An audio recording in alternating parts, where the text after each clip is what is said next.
We started Crystal Blue Yacht Charters back in 2016. It soon became apparent that there was a big demand for corporate groups wanting to get out on the water. After a 2-year project, we designed, developed, built locally the Yacht Club as it is today, licensed for 399 people.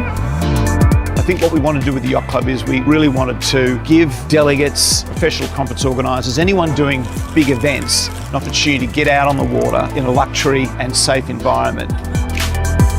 One of the benefits of the Gold Coast is the Gold Coast Broadwater. We've got these incredible waterways. In any conditions, they're just fantastic cruising grounds.